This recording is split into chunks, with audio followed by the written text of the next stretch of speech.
जंहिं सूबे में हुकूमती वज़ीरनि ॾांहुं बि भत्ते जूं पर्चियूं ईंदियूं हुजनि, इन सूबे जे आम माण्हूअ जो छा हाल हूंदो? ख़ैबर पख्तूनख्वा जे सीनियर वज़ीर आतिफ खान तस्दीक कई आहे त तहरीक तालिबान पाकिस्तान पारां खेसि भत्तो ॾियण जी पर्ची उमाणी वई आहे। जी, लेटर आया है।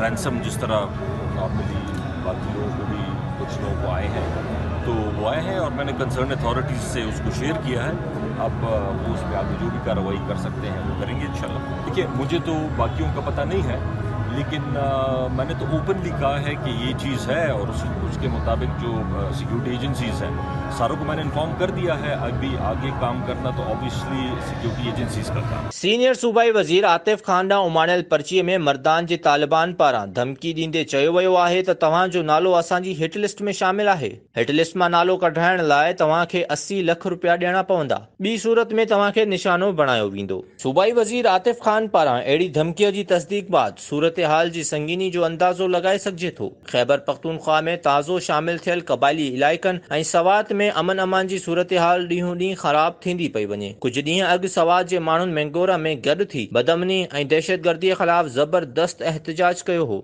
इन मुज़ाहिरे में माण्हू समूरा सियासी इख़्तिलाफ़ात ख़त्म करे शरीक थिया हुआ ऐं इहो अज़म ज़ाहिर कयो हो त हू पंहिंजी धरतीअ ते हिकु भेरो ॿीहर दहशतगर्दनि खे पेर खोइण न ॾींदा।